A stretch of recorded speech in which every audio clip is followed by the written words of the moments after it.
Jake, my man. Mate, thank you for having me. I'm honoured to be on the Before School pod. I've been waiting for this invite for a long time. Oh, man. I mean, it was coming your way for sure. And I was honored to be the first guest on your podcast. Yeah, man. It was a great episode. Yeah, just to let people know, this is Jake Julius. He's got an awesome channel. I watch your channel pretty much every day, RattlesnakeTV. And I don't know, like something about your videos just kind of like calms my nerves. And I know like everything in the world's going to be okay. And I'm here in California where the wokeness has completely taken over. So your videos are kind of like it balances me back out. No, I appreciate that, man. I appreciate that. It's a crazy world we're living in at the moment. And I like to add a little bit of humor in there and political commentary as well. And yeah, I don't mind it. Yeah. Are you in Australia? Yeah, I'm in the sunny coast at the moment. So my family's from just above Brisbane, so like the northeast in the more tropical areas of Australia. So it's a good little part of the world. It's funny because right now it is pretty much the shortest day of the year here in the Northern Hemisphere. Oh, yeah? But for you, it's the longest day of the year, right? I don't know. I'm not really too sure. But this time of year is absolutely amazing over here. It's pretty good in the United States though as well, right? I remember when I lived in Europe, it was awful at this time of year. But yeah, summer over here, peak summer. You've been traveling all over the place.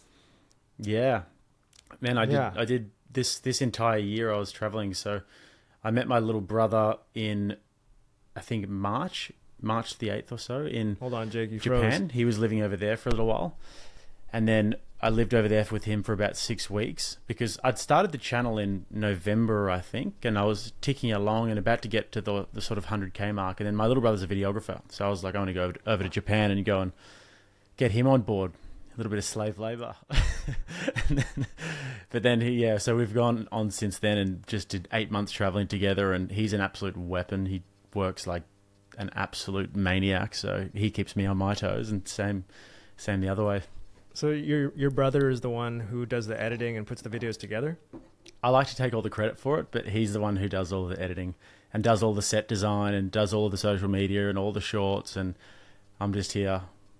Wow, so all you beautiful. have to do is just worry about the content. So I've got to basically write the scripts every day, figure out what content we're going to do. A lot of my time goes into researching, it goes into watching a lot of different content. Do I want to cover this? Do I want to not cover this? And then all the business side of things, all the finances and where we're going and the different countries that we're going to go to and the stories that we're going to do. And a lot of my job's very abstract a lot of the time, whereas he's very practical. That sounds like a perfect duo. It is, man. It's crazy. It's crazy. And he's very calm in his temperament, like very sort of chilled out dude, go with the flow, whereas I'm very intense. So it's a perfect little yin and yang. You're armed and dangerous. Exactly right, man. I try. So armed and dangerous is the motto or the slogan of your channel. And I love that. And the first question I wanted to ask you is, what does that slogan mean? Well, people think that it's got something to do with the First Amendment in the United States or something, but actually it just means armed and dangerous in the sense of like the Jordan Peterson-esque type dangerous. When I think of dangerous, I think of what does Jordan Peterson say? He says something like a highly a harmless man is not a good man. Exactly right. A good man is a very dangerous man that has it under voluntary control. So when I say dangerous, that's what I mean in that regard. And then armed, I just mean that there's a lot of crazy ideas going around in the world these days. There's a lot of polarity. There's a lot of propaganda coming in from all sides, and you kind of want to just be armed with some better ideas. And I see a lot of time people are self-censoring, and people are become quite apathetic towards these issues because it just all seems too much. So what I try and do is take complicated ideas or take the big massive problems that we're having at the moment and try and chip away at them little bit by little bit through my videos and try and do it in a way that's entertaining and funny and can have people armed with ideas, but it's also not totally boring and sterile to listen to. So I guess that's what I mean. Armed, and then, armed like a ninja sensei, but then dangerous in the sense that you can control it. So Yeah, that's one of the most, so the idea that you should be dangerous is one of the most powerful ideas that I've come across from Jordan Peterson, because if you're harmless, that doesn't make you good. If a bunny rabbit doesn't hurt anybody, we don't say that that was a good bunny rabbit. But if a grizzly bear is nice to you, that's a really nice grizzly bear because it's very dangerous. It could tear you apart. What Jordan Peterson's trying to say is that you have to be dangerous, but you have to keep that in check. And there's a quote that gets passed around a lot. Hard men make good times make soft men make hard times, hard times make hard men. And I think, you know, everybody's worried about what a strong man will do with power. I'm much more worried about what a weak man would do with power. Yeah, absolutely. And one of the things about that is that if you think about what it means to be a good man, or what it means to be a peaceful man, what is peace without fury? You know, if you're a peaceful man but you don't understand actually the contrary, then what does it actually mean to be peaceful? You know, so you have to understand the dark to be able to be the light, and vice versa. Absolutely. All right, we're just getting into this now. So you're Australian. Is it weird to be so heavily involved in like American politics? To be honest, man, I think this to myself quite a lot. And first of all, I don't really tend to follow Australian politics because I'm actually very disheartened by it all, because Australian people don't really tend to get too involved in cultural issues and political issues because we've always had things very good. You have to understand Australia wasn't really hit by the global financial crisis in 2008. We just have all of these really boring politicians who come in and they've got no personality or anything, but it's just like rinse and repeat one after the other. COVID woke Australians up a little bit, and there was some resistance there towards the mandatory vaccines and lockdowns and that sort of thing. But for the most part, Australia, I don't really feel like I can make much of a difference here. I don't really feel drawn to it. I don't really feel it has that magnetism. But in America and around the world, for that matter, people love getting involved in politics, and people love getting involved in the issues of the day, and people love debating, and it's like a sport. And I'm very drawn to that. I'm very drawn to American culture. But also, I do a lot of British stuff, and I'm also a British citizen. I'm a passport-holding British citizen. My family's over there and everything. So I lived in London for 3 years. So I've got like an excuse. I've got an in there. And I spent a fair bit of time in Europe, and I'm very interested in the whole migration crisis and the way that things are going in Europe, but particularly America. The idea that they just love the competition of politics, and you got guys like Donald Trump who are just like this intoxicant that come along. It's very entertaining, and I love being involved in it. And I also feel like I sometimes call myself an America First Australian. So, yeah. Yeah. Do you think it benefits you to have an outside perspective? Kinda. But also, even if I was to be more involved in Australia and Australian foreign policy and everything, we are a breadbasket of America. Everything that America does, we do. If America goes to war in Iraq, we follow them. If America goes to war in Vietnam, we follow them. So it's basically just the root of it in a way. So whatever's happening over there is going to ripple to our shores. So it does actually make sense to be involved in American politics if you want to just go that next step further. Well, yeah, it seems like whatever starts in America tends to kind of infect the whole world. Like this wokeness that you talk a lot about on your channel that I'm super hyper interested in. It's amazing that it kind of started on college campuses in America, and people like Jordan Peterson were warning about the spread of it. And now it's like, it's taken over places that it has no business being in. If I feel like, have you noticed that? Oh yeah. I was in Budapest earlier in the year, and you have to understand when you go to Budapest, it's like this beautiful, old, like magnificent city, and you walk around the streets and they've got these old buildings and cathedrals, and the parliament buildings are gorgeous, and they've been very strict with immigration. So it's not like when you go to Naples and you feel like you're in like sub-Saharan Africa, or it's not like when you go to London and you feel like you're in like Pakistan. They've actually preserved their culture quite well. But still, man, like the wokeness is just it's infecting it because they've got quite a big student population, and you see a lot of nose rings. What do they call the septum piercings? You see a lot of them around, and we were seeing a lot of like trans flags and LGBT flags coming down. And like I believe in freedom of speech and expression, but there is a part of me that's toying with the idea of, when you get a culture like that, how do you stop it from being too infected by the cultural Marxism that has really, really had such a strain on the West? So yeah, it's popping its head up in strange little color revolutions in many different places. Why do you think it's been able to just spread like wildfire? Well, the conspiracy theorist in me wants to say that it's like a plan. It's a color revolution that's happening, just like, you know, the other color revolutions that have happened around Eastern Europe, for example. And there's a part of me that wants to say that it's like the importing of liberal values onto countries that don't necessarily want them.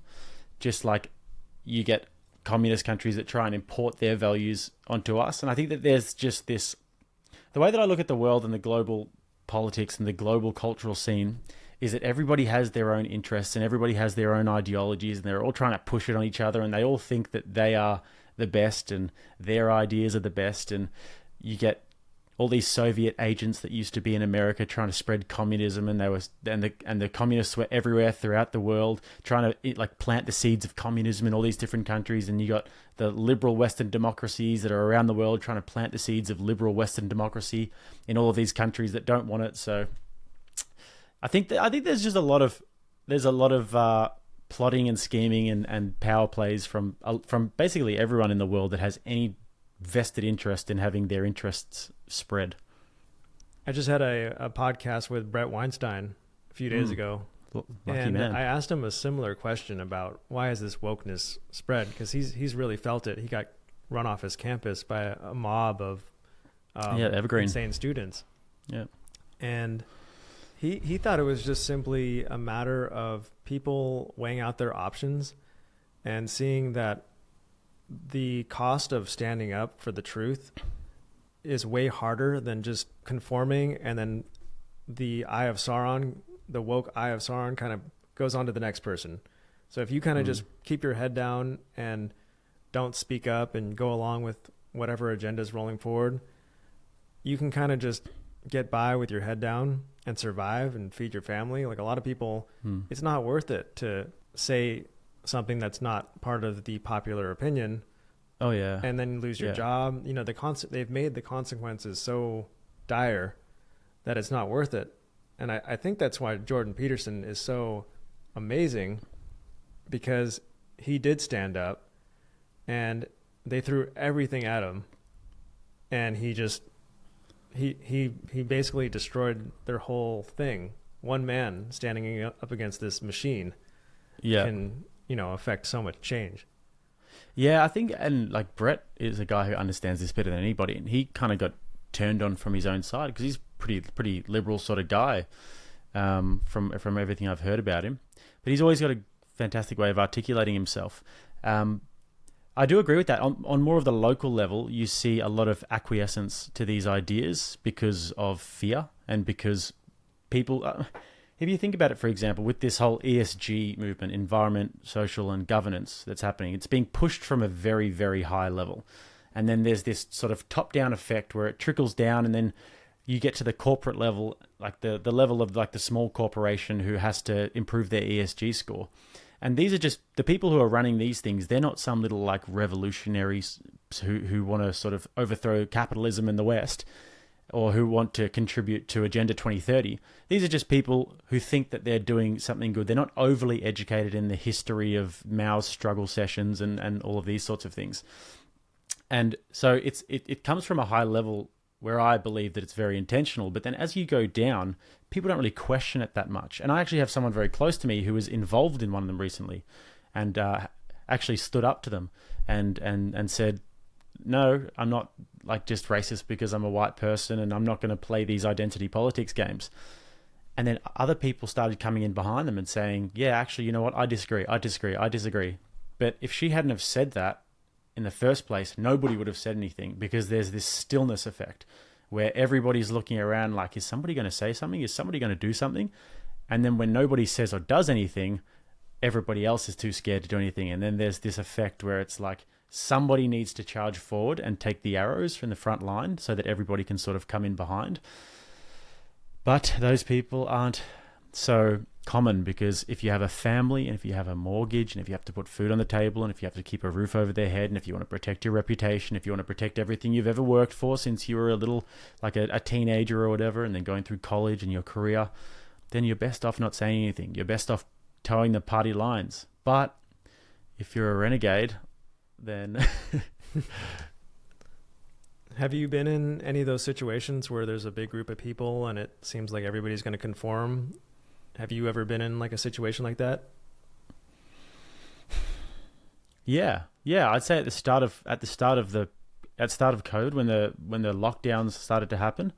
But to be honest, I still understand why people were cool with that, because it was unprecedented and people didn't really know what to do and they didn't know how serious the whole thing was, and we'd never been in this situation before. So not particularly. I did crash a DEI meeting once. My little brother's university, they tried to get him to do like a diversity, equity, inclusion thing, and then I went in instead of him, and I actually recorded the whole thing, but I didn't record the sound. I was going to put it on YouTube. Wow. But yeah, so I want to do this in the future again. So I went in there and I called myself Che, like Che Guevara, and I've had a photo of Che Guevara, and I started like not chirping up, but like just asking a few questions, playing dumb to the person who was taking it. And man, it was just ridiculous how easily they crumbled. Really? It was, oh man, it was crazy. Like there's just the most basic questions. I watched a 5-minute Jordan Peterson video and then just, yeah. Like, what did you ask them? I'm trying to take notes. So they were doing the, doing the implicit bias test, which says that, you're more likely to react to people of your in-group preference or whatever. And then I hit them with some Jordan Peterson. I said, actually, in order for the implicit bias test to be a good metric, then it has to have a good repeat accuracy score. And the repeat accuracy score is about 0.5. It has to be about 0.9. And I started hitting them with some facts. And they were like, well. And I was like, so actually, any social psychologist that's worth their salt would know that the implicit bias test is not a real and a credible test. So why are you guys telling these students that they're inherently racist off of like a false premise? And they had no idea what to say, because no one ever chirps up about this. And then they were trying to go through the whole race thing and saying, well, people of color and this and that. And then I was just sort of said, I understand that one of the many different aspects to who we are is the pigment of our skin and where we come from. But what about all of the other very important aspects of what makes us who we are? What about IQ, for example? Or what about beauty? Do you take into account those things? And they were like, oh, no. I was like, but IQ is known to be the greatest indicator of somebody's success in life. So how can you not take on IQ? And they just, it was funny, man. Like that, it's just they crumble so easily, man. Yeah, it's so arbitrary what we've chosen to like hold up as the ultimate thing that we judge people on. I mean, it could have been hair color, we could have tons of rows of data on how many redheads are in prison, how many brunettes are going to this college, but we just don't care about it because it's like, but we could. It's up to us to put whatever we want to put the meaning on, and that can be the thing. Yeah, but we've just kind of, I'll probably get this clipped and taken out of context, and they'll be like, "This guy's so ignorant. He doesn't know anything about history." Well, I mean, it is arbitrary though when you think about it, because there are many. If you actually looked at it just objectively, if you were removed from the culture war and if you were removed from this whole race thing, because it's actually quite silly when you think about black and white, because black is not a monolith, white is not a monolith, and if you look at the history of human nature, you got very rich black people throughout history. You've got very, well-to-do white people throughout history. Then you've got the Slavic people who are the slaves, and that's where the word slave comes from, is the word Slav. And history is a bloodbath of war and famine and toil, and it was very difficult before the times that we live in now. So, yeah, it is quite arbitrary. the whole black and white thing is it's clearly just to divide us, because when you really think about it, there is no clear separation. At this point in America, a lot of people are several different races. So it's hard to just say that I am this one thing and you are this other thing. Like we all have a very complicated backstory. And, like I'm half Japanese, and I've been accused of things, and I'm like, I'm Japanese. We don't even have a dog in a lot of this fight. But, yeah. And Japanese, they're like full on supremacists, man. So you got that like Japanese supremacy in your blood, man. Like you're like a proper. When you go to Japan, they think that the Japanese are just like you cannot marry outside of it. Like you bring shame upon your family if you marry outside of Japanese. Same with the Koreans. So it's still the same. I like it. I respect it though, man. I don't. When I go to Japan and I see them they have this like sort of Japanese supremacy where they think that Japan is the best and we're the best culture, and I'm like, yeah, you guys have got a good culture and I can respect it. You think that I'm like below you, whatever. But it's when you start to pathologize the other, that's when I think it gets quite dangerous. When you start to say, well, we're the best and you guys should die. That's when it starts to get a bit dangerous. But did they treat you poorly in Japan? No, they treated you great. You get the feeling though that they talk shit about you when it's behind your back though. But they're very friendly to you when they see you and they walk past you. They're like so friendly and polite, and it's a fantastic culture. But they call us the Gaijin. I think the guy they like go and laugh about the Gaijin behind their back, about how fat and gross they are. Yeah, I think they're so polite there that they wouldn't even talk smack, but they would give you a look and you would feel it in that look, and you'd be like, okay, yeah, you're kind of looking down on me. Yeah, it's an honor culture. Well, there is something that I wanted to get into and understand today. This Whatever podcast, I've never seen the podcast. I've only seen some clips, but you've been going on this Whatever podcast, and what is that show? So it's basically a social experiment, if you will, where Brian, the host, gets on a bunch of different girls, a large percentage of them like OnlyFans girls, and quite outrageous and sort of what's it called when they dress up in like costumes and stuff, cosplay and that sort of thing. And there is a lot of that sort of shock value and entertainment value, but then they also do get on some like Christian conservative girls, and it's quite a cross section of the population, because I think they all message him, the girls who want to come on, and then he'll just say yep. And then because a lot of them are doing OF, then they'll be trying to promote themselves, and it's just the way that it works out. And then he'll get guys on, for the most part, who are pretty staunch Christians and pretty staunch conservatives. And it's this little clashing of worlds where we basically have this debate happening from just two people from different universes coming together. But with me, it's a little bit different, because I've actually been on the liberal atheist sex, drugs and rock and roll side of things, and I've done it all. I've done things that would make some of those girls look like little choir girls, so yeah, I can understand, I can really like empathize with them, and I can sort of come to their level a little bit more. So but I found it's quite an entertaining sort of panel to be a part of, an entertaining show, and I've never made any enemies or anything like that. I've had a few robust conversations, but yeah. So you go there and there's like 10, 15 OnlyFans girls, and it's just you talking to all these OnlyFans influencer models? So when I got there, it was the first time there was a few OnlyFans girls there, maybe like 3 or so. And then there was like a few like Mormon girls, and one of them was like this virgin Christian girl who was sitting next to me, this lovely girl named Grace. And then Priya was another one who was sitting right over here, and she was like another lovely girl, horse rider and everything. So I had a panel of like really, really high quality girls. And then there was a few OnlyFans ones, and even they were really like sweet girls. So the first time there was a little bit more sort of tame, because like I said, the panel, we all got along quite well, and there was not really much conflict there. So, but then the second one was a little bit more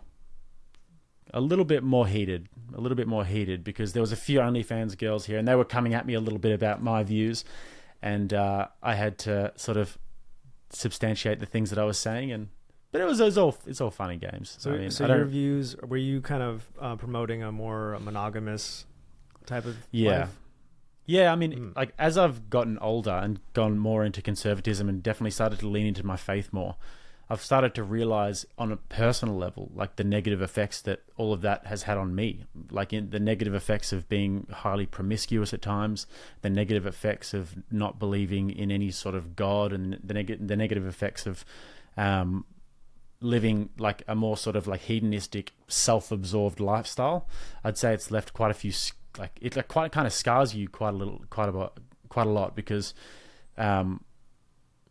it's hard to explain. It's hard to explain, but all of these things in my mind, in terms of like the solipsism and the self-obsessed lifestyle and me and fame and glory and, you know, likes and money and all that sort of thing, plus you know, being sexually promiscuous, and plus not really having any faith in a higher power and all of that, I find that that's all been quite negative. And as I've begun to ameliorate all of those things, that as I've gotten older, I've become much more at peace, and I've become much more, probably a little bit more wise as well, and much happier. My relationships have improved more, and my work ethic has improved more. My self-respect has improved more. So kind of the message I wanted to get across to some of the girls was that, like, I've done that stuff. It's not good. You've got to think about your future. In the moment, you might be thinking you get money and you get likes and you get attention and it's all great. We're young and beautiful and it's fantastic. But, you know, it does leave scars on you, whether you can feel it happening or not. That's great that you kind of went through that and learned that through the process of you experienced it. Do you think it's a bit harder for a woman to kind of go through, like, could you really be an OnlyFans or a porn star and then go back to just being this traditional monogamous woman? Yeah. I feel like that's a bit harder. It's a tough one, man. It's a tough one. But being a Christian, I do believe that I believe in forgiveness, and I believe that there's a way back, and that if you become aware of it and consciously aware of it, and you start to like walk more with God and walk in the right direction, then there's a way back. But it is much more difficult for a woman, I will say that, because in my life experience and in my worldview, I think that men are meant to sort of take battle scars in the world, and there's something about having battle scars as a man and life experience and, you know, having dug it out the mud and gone through it, that actually makes you more experienced and makes you stronger and makes you more competent. Whereas I think it's ideally a woman will be able to be more unsullied by the world and unsullied by all of the traumas and politics and all of these dirty, rotten things that us men get involved in. So it is more difficult, especially once you go down a certain path where you've done, you know, all of this sort of more graphic content. But there is a real allure there, because you can make quite fast money and you can get a lot of attention. And we both have that. Both sexes have that, because girls, the attention is very, like females love attention. And then, you know, males, we love, you know, fast cash. So that's why I kind of equate it to drug dealing in a way, because a guy, and I've seen friends, you know, I'm from a pretty rough area. I've seen a lot of friends from my childhood go through this, where they turn to drug dealing because they don't want the delayed gratification of finding a skill, developing that skill over years, and then eventually becoming very competent in that.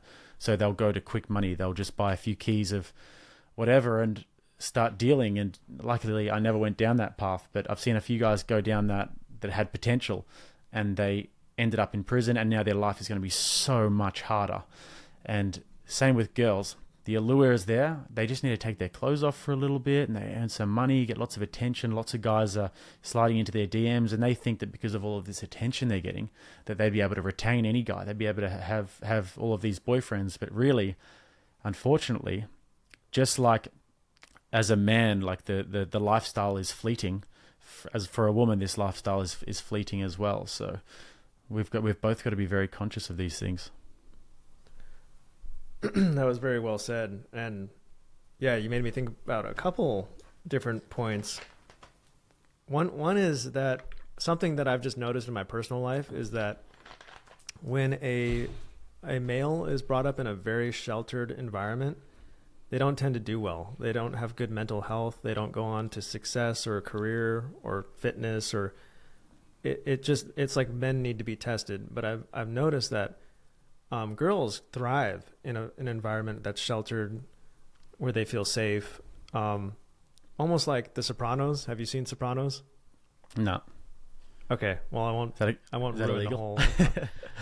Sopranos is an amazing show about a gangster who has kids, and he's trying to manage his life in the mafia with his family, and he's created this incredibly sheltered environment for his family, even though out in the world he's killing people and doing all sorts of gang things. But he's created such a sheltered environment at home, and his daughter thrives. She goes on to like Ivy League schools and becomes a successful doctor, where his son just like, he's a wreck. He wants to commit suicide. He can't.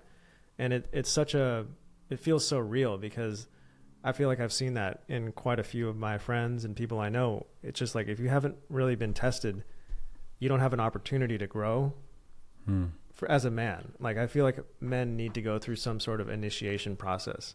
Oh yeah. And this is where I believe that a father is so important in both regards, because for a young man, having the father there in your sort of adolescent years, you need that tough love, and you need that person who's not going to try and pick you up every time you fall and tell you to get back up yourself, and somebody who's going to teach you hard lessons. And my dad got really sick when I was 14. So I was like, had that whole teenage years, and then he passed away when I was 19. But my whole teenage years after that, it's like, as soon as he got sick, 2 months later, I got kicked out of my first school. And then I got kicked out of 4 different schools, and I was getting in all sorts of trouble. And yeah, it was quite difficult that I didn't have him like giving me that really tough love, those tough love lessons. But for a young lady, your father's meant to be the one who really loves you, you know, who teaches you how you're meant to be loved. Because if you go out into the world and you try and learn those lessons from men who you're dating and seeing, like, there's a lot of opportunistic men will say what you want to hear just to get in bed with you, and they won't teach you how you're meant to be loved. But girls who are really truly loved by their fathers, they will go into a relationship knowing exactly how they deserve to be treated and loved. And they will look for that level of love rather than this level of love, which is fleeting, and you can have many different one night stands if you'd like, and many different 2-week boyfriends. But if this is your standard, then it's going to hold you in much higher regard. So the father is just so important for both of us. I guess that's where there's that stereotype of the daddy issues. Yeah, you get a stripper or some sort of sex worker, and it's usually they say, oh, she had a messed up childhood, she didn't have a dad. And you know, that's a stereotype, because there's a lot of truth to it. It is, man. Honestly, and this might sound bad, but every time I am dating a girl, I'll ask the question in a way that doesn't signal what I'm doing, but I'll allude, like, what's your relationship with your dad? It's one of the first things I'll ask in a roundabout way if I have to, but I have to get to that question as soon as possible. And usually it's very telling. It's very telling. If a girl has been somewhat like abused by her dad, and even if it's like verbal abuse or physical abuse or whatever, then you can see through their relationships as an adult that they've sort of gravitated a little bit more towards people who are sort of a bit more abusive. But if a girl is really loved by her dad and has a great relationship with her dad and can open up about the guys she's dating and seeks advice and counsel from her dad, it's just a completely different attitude. So we need to make families great again, man. Absolutely. Yeah. My friend just started dating the daughter of a UFC champion. Oh God. Just by chance. And I was kind of making fun of him. I'm like, you better like do well, because we know who her dad is. Her dad's awesome. And he was telling me how cool of a girl she is. She's so cool. And I'm like, well, that makes sense. Look at her dad. Yeah, absolutely. So, totally, man. Yeah. So after that, whatever podcast, did any of the girls come up to you afterwards and say that what you said has changed their perspective, or have you kept in touch with any of them? I've kept in touch with a few of them, actually. Yeah, I've got a few girls that like I sort of keep in touch with from time to time on Instagram.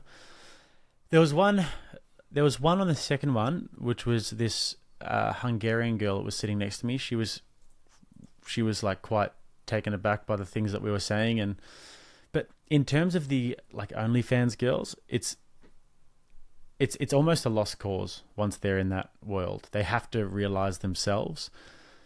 But I think that like the brakes don't get put on very often, man, because if you think about it for a young girl, as soon as they come into the world as an adult, they're bombarded with this feminist narrative of, you can do anything a man can do. If a man can sleep around, then you can sleep around. It's actually, you're empowered if you sleep around. And then they turn on the TV and they see Nicki Minaj and Cardi B shaking their asses, and you can literally like see their like vaginas on the TV in front of little kids and stuff. And that's sort of like that's what's held in high regard. And even the female influencers, the ones who are meant to be the boss babes or whatever. You got your Kim Kardashian, who's famous for a sex tape. The sexualization that is drilled into their heads from a young age is completely inescapable. So then they're sort of in this predicament where they think that, well, this is what I've been told, like, that I can do whatever I want all the time, and these are the idols. And even Taylor Swift, people think that she's 34, she's had like 14 boyfriends, she's got no children, she's not married, all of her hit songs are I Knew You Were Trouble When You Walked In. Like, the conditioning is just rampant.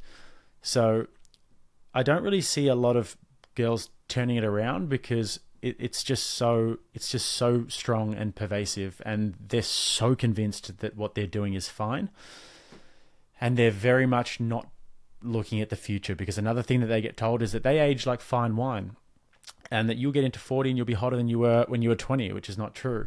And that you'll find your Prince Charming. Your Prince Charming will come along and he'll just love you for who you are, and you should never settle for anything less than the best. And if he doesn't love you exactly how you are, then he doesn't deserve you. So there's this no compromise thing as well that they've got. It's just this wall that gets put up, no compromise. If he doesn't love me, then someone will. And they get all the attention to reinforce that. So it's a very tricky predicament, man. Like, I feel like you have to be in a good environment from a young age these days, and your parents have to be really careful with you and who you're hanging out with, what you're watching, what media you're consuming, what social media you're on. It's tough out there, man. There's a lot of hazards. So you're single now? Yeah. Yeah, you're not making me feel envious at all. I'm engaged now. And oh, really? Congratulations, man. Yeah, I got engaged about 6 weeks ago. Oh, congrats, man. How'd you do Thanks, it? man. Just went down to the beach, and I constructed like a seaweed sculpture, a big giant heart out of seaweed, and then put our initials in it. And then I did this, went back home, showered, then took her back to the beach and surprised her with it. And, oh, man, that's awesome. I'm happy for you. Thanks, man. And yeah, I talked to my single friends, and the stories that I'm hearing about the dating world just it doesn't sound fun. Is it? Yeah, it's not. But they're like, look, this is why I travel a lot as well. It's one of the reasons, because I find that Australia is very much not what I'm looking for. Europe's a little bit better. Even America's a bit better as well. But I've met a lot of girls over the last year or so in particular when traveling, and I tend to approach girls in person a lot, and if I like the look of them, that sort of thing. And there are a lot of great girls out there, and even I get caught up in the propaganda sometimes, because a lot of the times the things that you're seeing, for example, with these podcasts, is the kind of girls that are putting themselves out there like that. And you don't really see the sort of regular girls with a private Instagram with 50 followers who and there's a lot of them out there. And unfortunately, it's not in the forefront. And if they were to put themselves out there more, then they might become corrupted by the culture. So, but yeah. there is a lot of good girls out there, and it's not that bad. But one thing I would say is that you do have to absolutely have some sort of game and red pill awareness in my mind, because as much as that sort of whole world gets laughed at and gets a bad rap sometimes, there's a lot of truth to it as well, man. There's a lot of truth to it as well. So, wait, what is the red pill? The red pill is like the sort of manosphere. The red pill movement is like all the guys who have the different podcasts, like the Fresh and Fit and the whatever and that sort of thing, that are basically men's self-improvement and dating and that sort of thing. And there's a lot of gold-tooth salesmen out there. There's a lot of grifters, but there's also a lot of quite good advice out there. Like, for example, Andrew Tate, for me, is a guy who is someone that every young man should listen to as long as they can take him with a pinch of salt, because he's a 4-time kickboxing world champion. And anybody you've been involved in like jiu-jitsu and stuff, like, you understand the level that would it's ridiculous, the amount of discipline. He's never had a drink of alcohol. He's never had a drug in his life. You know, he's done some shady business and all of that, but I'm not the one who's going to sort of sit here and judge that, because I understand that he's from a very rough part of the world. And but yeah, he's a 4-time kickboxing world champion, and he's somebody who's developed himself to being quite a very competent man. And I think that he's lit a fire under a lot of young men's bums in the last few years. Yeah, well, it seems like there's been a war on masculinity, and it's like not okay to be a man anymore. And everything you see, from the movies to the media to what they teach in the classroom, it's all just telling you that to basically suppress your natural instincts as a man, and you know, do something else. And finally, out of nowhere, this guy emerges and he's saying something completely different. And for a lot of these young men, it could be the first message they hear that actually resonates with them. And sure, it might be toxic, but it resonates, unlike all the other messaging. So I could see why it got so popular. I think it's almost really, like this bantery locker room talk. Like, I find him so funny, man. Like, whenever I listen to it, because I've got my wits about me enough to not take it seriously. Like, when I hear him going on these rants and obviously playing this character, I just find it like he's like a comedian, you know. But then there's obviously gold nuggets in there as well about, you know, becoming as competent as you can as a man, and developing your skills, and the idea of just having duty as well, something that's lost on us. Getting up in the morning and understand that you've got things to do, and if you feel a certain way, it's good to sort of explore that and maybe do some meditation, but you still have to do your duty. And that can hold you in such a high regard when you eventually do have a family one day. And if shit does hit the fan, and then you've got little people looking up at you to be the example, then, you know, to have a fortified mind and to be a dutiful man will be a very positive thing, rather than being someone who just sort of crumbles and flounders. Yeah, what do you think about the rise of Tate? Do you think it's an overall good thing, or? Yeah, I do. I really do. And it's probably the thing I get the most shit about on my channel, is that I'm like a Tate fan. But I can only really speak about it from a really personal level, because he really inspired me. And he's a guy who I relate to a lot, because he's from Luton, which is like a really dodgy part of England. And he sort of came up with just his brother, and it was like them against the world. And I'm from Footscray, which is like a pretty dodgy part of Melbourne and Victoria. And my brother and I, it was us against the world. And my younger brother sort of eventually as well. But my older brother and I, it was us against the world. The two of us getting into trouble and fights all the time. And we eventually have gotten ourselves to the stage now where we're reasonably competent young men. So like, him and his brother and that relationship that they have, and the combat sports as well, we've done that too, and the traveling around the world and sort of forging your own identity, that really resonates with me, man. Like, and I find him to be a very inspiring guy. And also, this is what's obviously going to happen, because there's no Bruce Willis Die Hard anymore. They're replacing all of the sort of hero characters that we used to have with these sort of flaccid, like simpy sort of characters, or they're like, you know, black trans women. So we don't have this heroic role model anymore, because anybody who wants to promote masculinity is deemed as toxic. Look at Joe Rogan. He's like a lefty. He's basically a liberal. I'd like disagree with him about most things, but he's such a cool guy, you know, like, and just such a good example for young men, because he's healthy and so just like enlightened. When you listen to Joe Rogan, he can speak to anybody. They didn't want him. He was toxic. Jordan Peterson comes along, who has a daughter and a wife who absolutely adore him, and who cries all the time. And like, he's a psychologist, worked with women his whole career. he comes along and starts telling men to take responsibility and eventually have a family. The most positive message you could possibly tell young men. You could not tell them anything better. And he's spent his whole career curating everything he knows into this message, this 12 rules for life. They didn't want him. He was they thought he was a Nazi. He was Red Skull. You saw that, right? Yeah. So they didn't want him. And so the natural progression of that is that eventually you're going to get people who are more and more on the extreme side.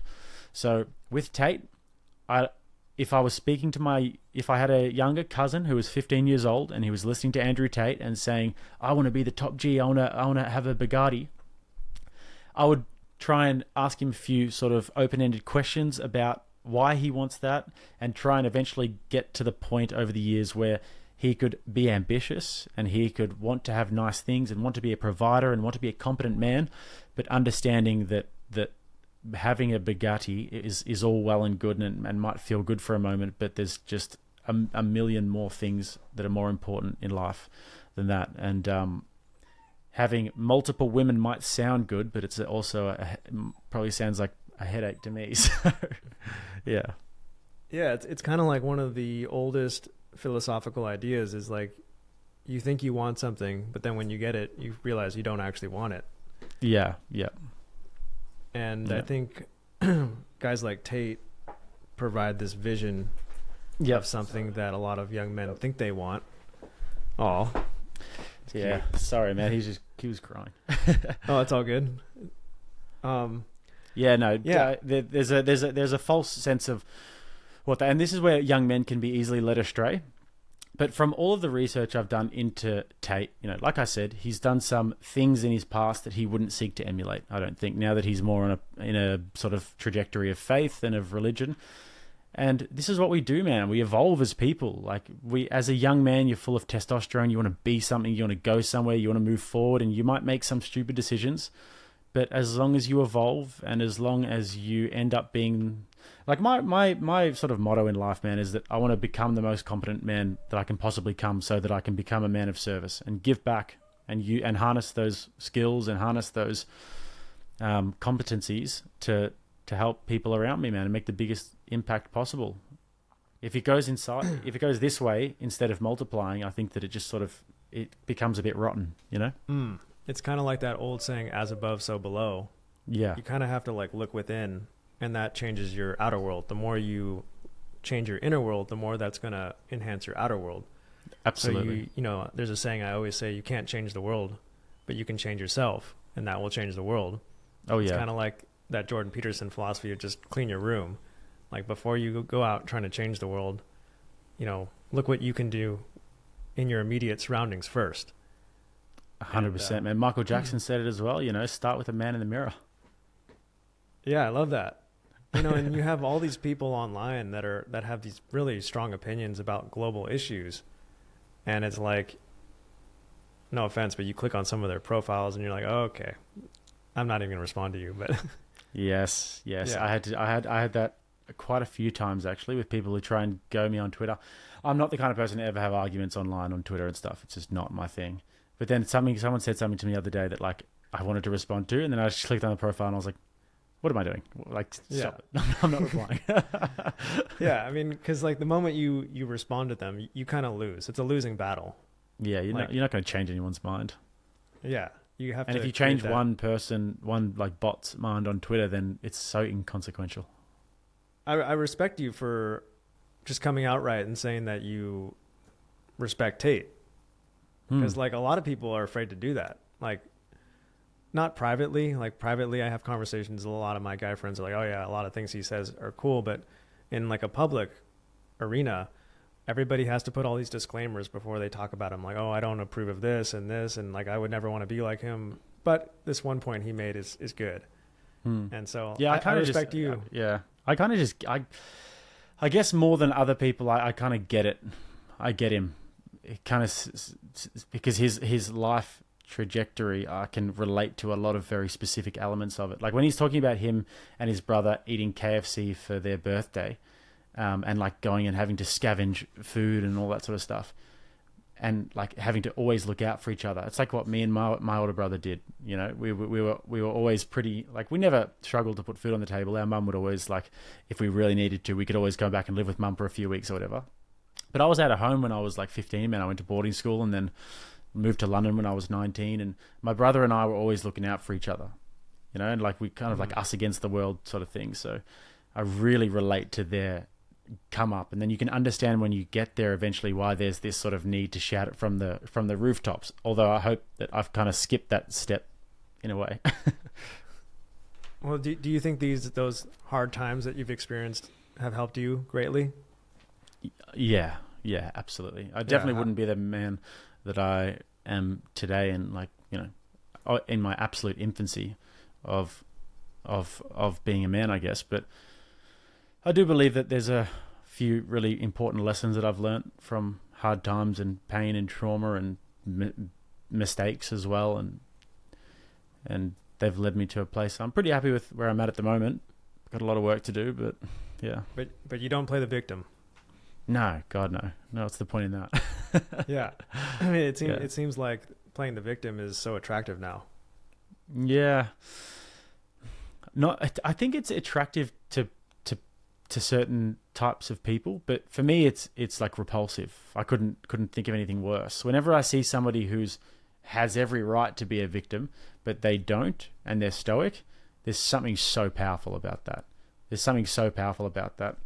And I think that you can actually really impact the world in a very positive way from that. I heard a story, it might have even been a Jordan Peterson podcast, where he was talking about some guy who was like the leader of a tribe somewhere, and he got really sick with some sort of like a highly malignant cancer, and he was really suffering. And it was like about the idea of bearing your cross, and he was really suffering from it. But and he didn't know why this was happening, and it was having all of those internal battles. But then he ended up bearing his cross, and he ended up taking his suffering and being as strong as he could and being an example to everyone else. And then everybody around him was so inspired that it had this ripple effect around him that gave purpose and meaning to his suffering.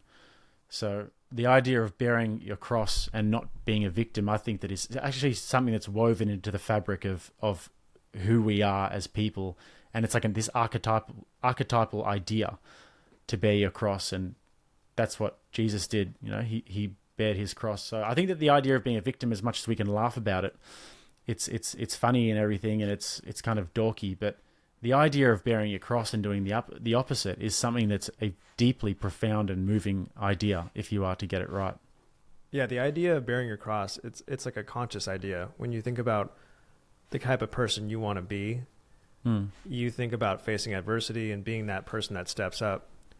But then when it comes down to it, we operate most of our life on our subconscious, which are just programs that we operate on that drive us towards comfort and ease and impulse. And so we want to be this amazing person, but then when things are laid out on the table, it's very hard not to eat the very sugary food that's placed right in front of us.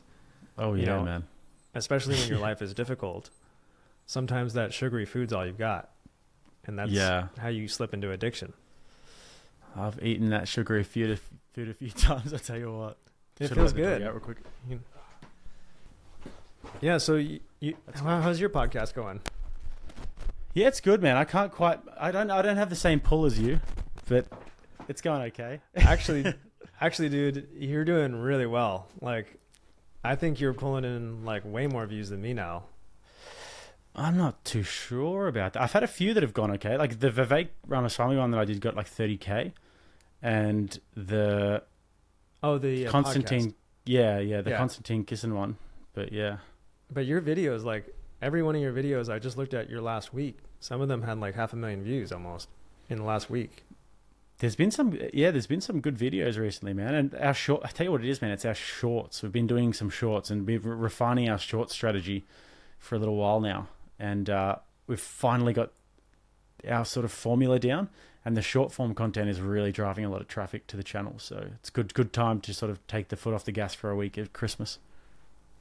Yeah, I still have not posted a single short to After School, but everybody within YouTube, they keep telling me, you got to do it. It's almost like a cheat code, dude. I feel like I'm cheating. Like, really? Yeah. Because I wasn't posting any shorts, and then we started doing it a few weeks ago after like testing. I had like a new channel where I was testing out a bunch of different short strategies, and then we sort of got this formula now where I'm sort of like pointing up saying, this is what happens, boom, boom, boom. And then like someone like a debate moment, and dude, it's just going gangbusters. So, well, that's what I love so much about your channel is I think you have found this perfect balance of like the sensational, like gossipy drama that hits on our subconscious programs. Like we want to get that juicy, sugary, drama-filled debate moment where somebody got roasted or somebody got destroyed. And a lot of your most popular videos have that in the title, like this person got destroyed or owned or triggered. And we say, oh, I want to see that. But then you are so good at infusing all this education into the video, where often when I walk away from a video that I clicked on from impulse, I'm kind of like, oh, what did I do with my time? You know, I feel like I wasted however many minutes. But after your content is over, I feel like I actually took away like a lesson. Like you're so good at infusing education into the drama-filled moment. Yeah, I think that in this particular world that you and I are in, there has to be something there that sort of like clickbaits you, I guess. And there has to be something there that thinks like, I've got to watch this. You got to just really create that FOMO in people when they see it. But then I have like this contract with myself that if I ever do that, then I have to pull through on that, and I have to produce what it says and more. And then because that's quite like in my heart, I know that's quite a cheap thing to do, is to like sort of, destroyed. So I have to be able to make up for that by sort of adding some sort of valuable substance to my content. And I think I do like a pretty good job of that. And I'm pretty confident with where it's at. But sometimes I have the Jordan Peterson voice in the back of my head that says, oh, you're going to put my content there and say I'm destroying people. So I often actually get nervous if I was ever meet him. And what if he was like to me, oh, you're that guy who says that I destroy people online. You know, I doubt he would. I think he'd probably be very grateful, because I've talked to him quite a bit over the years, and he's been probably the most encouraging person that I've admired that I've met. He's been so encouraging and nice, and he always responds. I'm amazed. Like the guy is so busy, and every email I've ever sent him, he responds. And I recently just asked him for some personal advice. YouTube and different social medias have been changing their policies, and my channel is not doing quite as well as it used to, and the numbers are basically going in the wrong direction right now. And I feel like I've been kind of getting shadow banned a little bit on certain platforms. And so I asked Jordan, I was like, do you think a jump is a good move for me? Maybe a jump to like a different platform. Like all these creators are doing these jumps like he did to Daily Wire. And I was like, being a YouTuber forever could be a thing, but you always want to keep like an eye on your exit at some point. You're thinking, okay, what's a good move? And I've been doing YouTube for 8 years now, and I have no ambition to stop. I still love it. But I asked him, do you think a switch would be good for me? And he straight up was like, no, like you cannot beat the reach of YouTube. Yeah. People that leave YouTube regret it. So that kind of like sobered me up really quick. Because I would I'd agree with him there. Yeah, I hold his opinion in such high regard. I was like, all right, you know what? Like, stop being a baby. Stop like being a victim. Just get back to work and you have 3 million subscribers. Like, make this work. Put your best foot forward. Maybe I'm getting like, what happens is you kind of keep doing the same thing over and over again and thinking that it's going to work. And eventually the algorithm changes or people's attention changes, and that doesn't work anymore. And you always have to go back to the drawing board and redefine yourself and reinvent yourself. Yeah, I've even found the same thing, dude. Like when I first started, I was doing a lot of sort of Jordan Peterson content, and I was doing a lot of the communication type content. But those were all sort of videos that I'd done that I knew of in the past, because I was just starting. I had this massive backlog of videos, like these debates that I'd watched over the years. And then eventually that dried up to the point where I had to completely start looking at new things.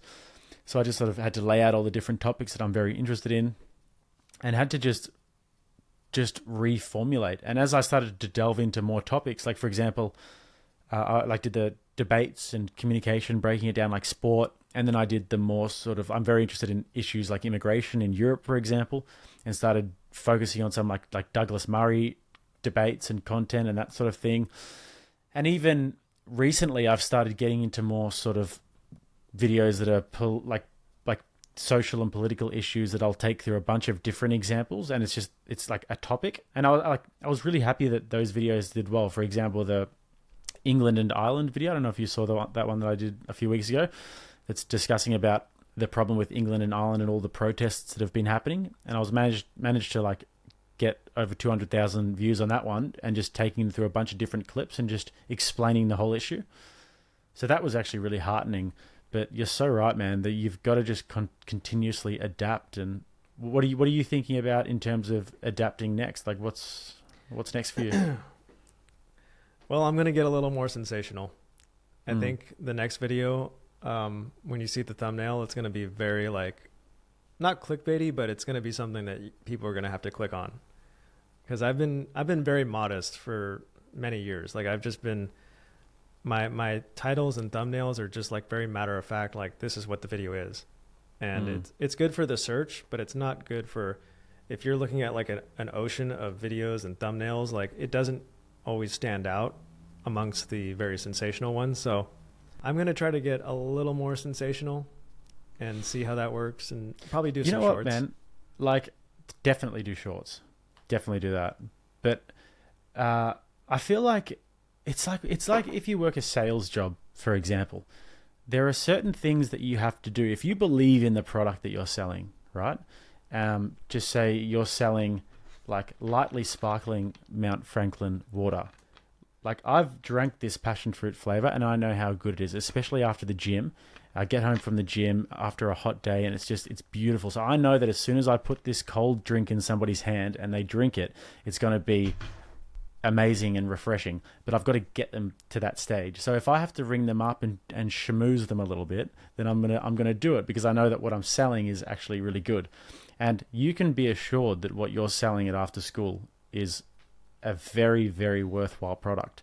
So I don't think you should have any shame whatsoever in getting a little bit clickbaity with it, because the substance of your content is something that, I mean, you see, I've like raved about it on my personal. I never post politics on my personal story, but I've like raved about your stuff. That video you did about the cave was absolutely incredible. So, thank you. Yeah, I wouldn't have any shame in doing that if I were you. I really appreciate that. And yeah, you know, there's been times where I couldn't miss. Like every video I post gets over 1 million views, and when that time is happening, you feel amazing. You're just like, I could put out anything and it'll go to the moon. But you know, I've been doing how long have you been on YouTube? Just over a year. Oh, wow. Dude, you've come up fast in a year. How many subscribers do you have right now? About 318,000. That's really good. I mean, it took me a year to get to 100,000, but it was very not linear. It was like, literally under 1,000 subscribers for the whole year, and then on the year it just shot up because like 3 videos went viral.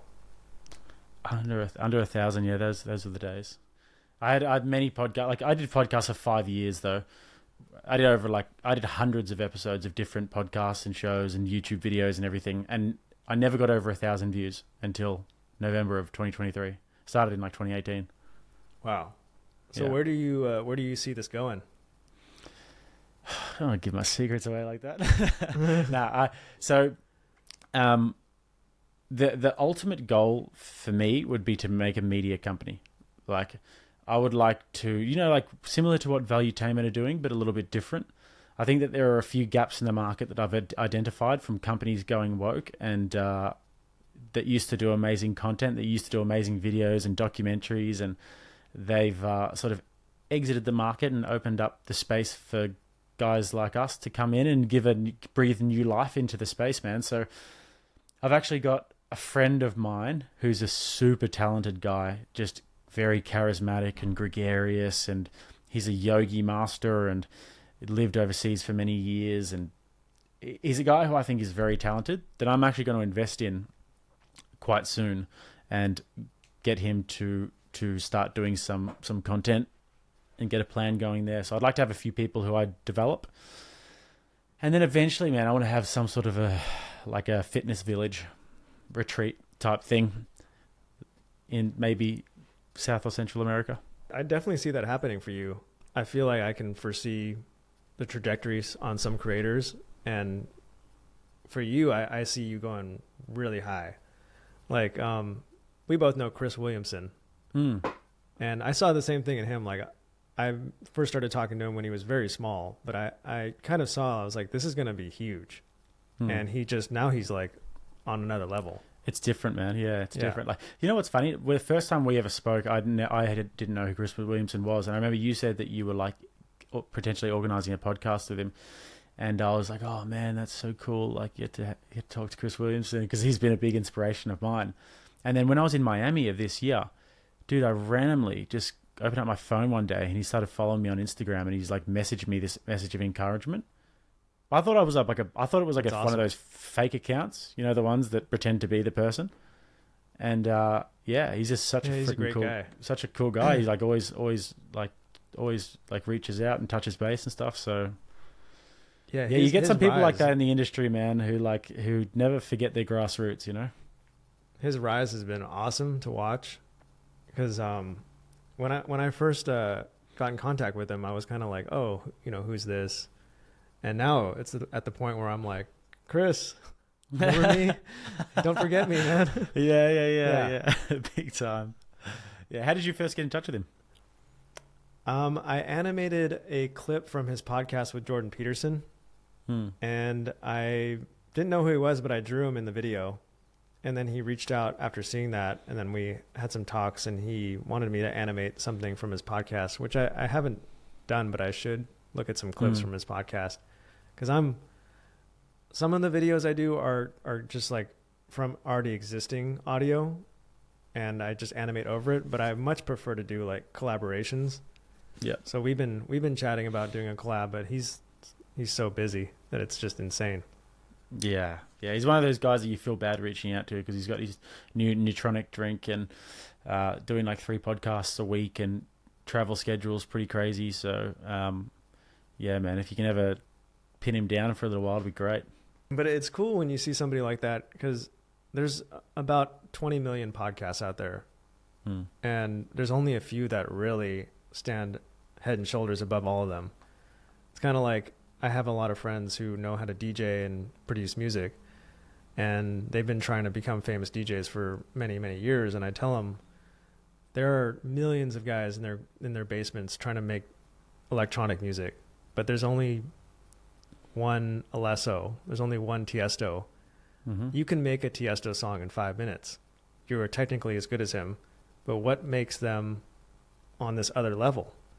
And you know, I don't know. What do you think that is? That X factor that separates people from the herd? Well, I think you just said it. It's the X factor. But also, did you listen to Chris Williamson's podcast with Hormozy, his most recent one? No. That's one you should listen to if you get some time. That was fire. But one of the things that he talked about there was the idea of going pro. So the idea of becoming a professional in whatever you're doing. And that really spoke to me a lot, because if you look at athletes, for example, like a player who plays for Liverpool, they're like a refined specimen, and they've got all of these different things that they do every single day to work on their body, to make it the best possible machine, and to work on their mentality, and to make sure that their life is as comfortable as possible outside of football, so that they can perform as best as possible. If you're a music producer, you think, oh yeah, I'm just gonna get in there and grind and make songs for 5 or 6 hours at a time, and you know, whatever. But then, like, how good is your sleep? How good are your relationships outside of that? What media are you producing? Also, what media are you consuming? And how is that sort of affecting your mood and the pattern of your thoughts? And the idea of going pro is analyzing everything within your life. And how can you refine it so you can be the best possible music producer?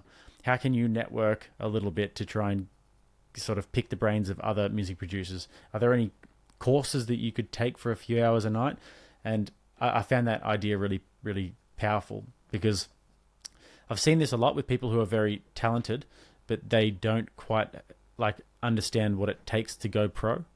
They kind of just expect it to happen one day, because I guess it's what you get told, that one day you'll find your thing and what you love. And then there's nothing worse than when you see the resentful sort of 40, 50-year-old artist, could have been sort of artist, and the person who just expected everything to fall in place, and now they feel like the world owes them something and they never got any recognition for their work. It's a pretty sad sight, man. But oftentimes you'll look deeper into that and you'll see that these people never thought about the notion of going pro, however that sounded in their own mind, and never took it seriously enough. Never did that few years where it's just like, all right, for the next few years, I have no social life. I'm doing this and I'm grinding until eventually I can reach a place where I can take my foot off the pedal. So what are the things that you're doing to be a pro? So I put in a lot of hours, first of all, and also my brother and I, who I work with, my younger brother, we have a policy of no complacency. We never, ever celebrate and do the money dance when things go good. We talk about it and we're happy about it and everything, but then we snap out of it straight away. What's next? Always 1%ers. So even with the shorts thing, that's probably a pretty good example of it, is that we didn't settle for just regular shorts. We'd posted a few shorts on the channel and they were going pretty average, not really getting much traction.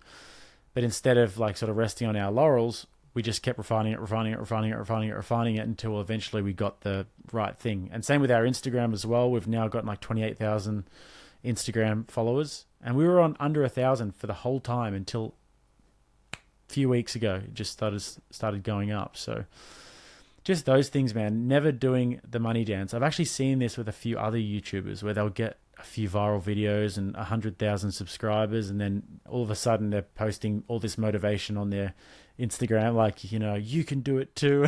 And I laugh when I see that, because I'm like, dude, shut up and keep going. Just shut up. Like, so yeah, just not getting complacent, man, and just thinking about. And like, I do work out every single day. I try and keep myself as fit as possible. I try and get sufficient sleep. I'm always trying to network and trying to basically get to all of the events that I can. Like, went to Mar-a-Lago a few weeks ago. That was cool, meeting some people. Was Trump there? No, I didn't make it, unfortunately. But maybe next time. But yeah, man, just all the little things and never getting complacent. We've got a very much blinkers on forward motion in our team. You met a bunch of people at that Mar-a-Lago. I think I saw you with Jimmy Corsetti. Yeah, right? yeah, Jimmy. He's a cool guy, man. He's exactly the same in his videos as he is in person, which I was surprised at. That's great. Yeah, that's awesome. I haven't met him in person, but we've chatted a few times. Yeah, he'd be a good one to collab with. Yeah, I'm always ready for it. Yeah, I'm a big fan of that, like, ancient history stuff, the megaliths and the pyramids and the floods. Like, I've gotten deep. Have you gone into any of that? Oh yeah, the Eye of the Sahara. I chatted to him a little bit about that. I haven't gone on the road trips with Randall Carlson like you have, which I'm a bit jealous of. But I'm into it, man. I'm really into the ancient history, and Egypt is next on my bucket list. I'm got to get there eventually. But I've read Magicians of the Gods, Graham Hancock, and listened to all of the different podcasts that he's done on Rogan, and pretty interested in all of the Amazonian stuff. That's awesome. I'm doing a collab with Graham right now. Oh, are you? Yeah, he just reached out to me earlier this week, and he said he had a piece of writing he wanted me to animate. And I read it, and I was like, yeah, absolutely. I'm not going to say no to Graham Hancock. No way. Yeah. That's like historic as well, man, because I think that he's going to go down in history as a very significant figure. Yeah, I think we're looking at quite a few figures, probably some of the people that are the most demonized right now. In the future, we're going to look back and say, God, those were some prolific figures. Mm-hmm. It's often the case, though, man. Yeah. Yeah, it's often the case throughout history that these people are sort of scorned by the public that eventually become quite loved. Do you feel like the tide is kind of turning, where I feel like things were pretty dark for a minute, and maybe Elon Musk buying Twitter was like a big turning point, but I feel like maybe the worst is for now. I was actually going to bring this up with you before, because when you were talking about what your sort of plan is next in terms of getting a little bit more sort of spicy with your content, it's probably the right time to do it, man, because YouTube, I feel like, have loosened the reins a little bit since Rumble has come up, and now Twitter is sort of owned by Musk as well. I feel like we can sort of say things that we maybe perhaps couldn't say in the past. So maybe a year or two ago, when everything was getting censored, the creativity of your content to be able to convey a certain message in a way that isn't in your face and forthright, there weren't really many people who had the sort of wit and wherewithal to be able to do that. But now the quick fix is there, so people can actually get that quick fix, so they don't really need to get the roundabout way that you're doing. So, like, for you to be able to, like, sort of join that team a little bit, and to be on the Spice Lords, you know, the Spice Boys, like, that's a great point. Yeah, it might be a good thing. That's a really good point, because for a minute there, when things were really dark in the middle of the pandemic, I feel like you had to be very careful with the way you said things. And I kind of found that was like my bread and butter, is like saying things in a way where the audience knew what we were talking about, but the censors didn't know what we were talking about. And now, like you're saying, I think you're right. It seems like the restrictions have been lifted a bit, and now you can kind of just say anything. Not anything, but, you know, I just watched a video from Russell Brand today, and he was saying the whole video was stuff that you couldn't say about 2 years ago, for sure. Yeah, absolutely. I see a lot of that happening with YouTube. And even with me, sometimes I'll like release a video and I'll be like, am I going to get a strike here? And I'm like, no, they didn't say anything. Didn't even get the yellow dollar sign on it. So yeah, do you get a lot of those strikes? I get a fair few of them. Yeah. So it's actually probably the biggest problem with my channel. Are those my just YouTube manager tells me you're not suitable for advertisers? Yeah.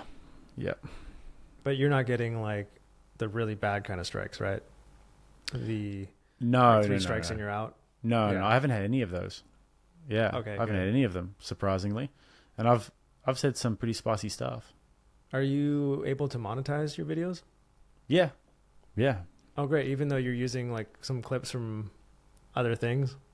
Oh yeah, man. Yeah, no, that's fine. Like, you're good. Sometimes with all the mainstream news channels, they don't demonetize. All different podcasts. There are a few podcasts that don't. I don't understand why they don't let people use it though, because that's like my goal, is to eventually have a podcast where people clip it up and use it for their stuff, you know. So yeah, it never makes sense to me when I'll see that somebody has like gone out of their way to copyright their content. Like Tim Pool, for example, you can use anything of his, and he's just like kind of cool with it because he does this long form content, and he wants people to be talking about his podcast. So yeah, maybe there's something I'm missing, but for the most part, it's fine. Yeah, I think you can't use Rogan. So you can't use Rogan. Really? Yeah. Well, to me, if you're kind of in that space of the internet, if you put it out on the internet, it's kind of fair game. Like, it's so hard to keep a hold on content on the internet. Like, even if you put the strictest copyrights and trademarks on it, it's still people are gonna get it in like other countries and share it all over the place. So the only thing that really worries me is about AI in terms of the future of things. Because if that gets powerful enough, man, then like, is there really going to be that many people who are really loyal to humans and who like say, no, I want a human? Like when you go to the shopping center and you check out from the machine now, we don't really think anymore like, oh no, actually I'd rather have somebody who has a job and a human doing it. And I feel like that conditioning might come about with AI eventually, where it's just like, oh, I'm going to get my news from a bot, or I'm going to watch this manufactured AI documentary. Because there's a lot of them on YouTube. The script will be done by ChatGPT, and then the photos will all be done by Midjourney. You can basically watch a whole documentary that was made in 10 seconds. Yeah, man. There's heaps of them with millions of views out there. And if you know what the AI photos look like, then you can tell. But they'll put the whole script in, and then they'll get the script written by ChatGPT.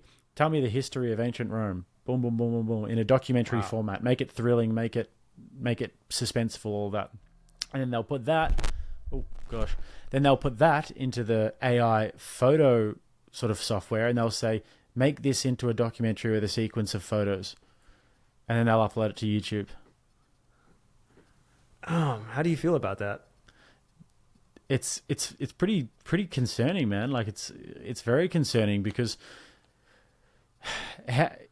I, for one, wouldn't really watch somebody who was like an AI sort of presenter, because I'm a big fan of human creativity, and I like the fact that it comes from a human mind.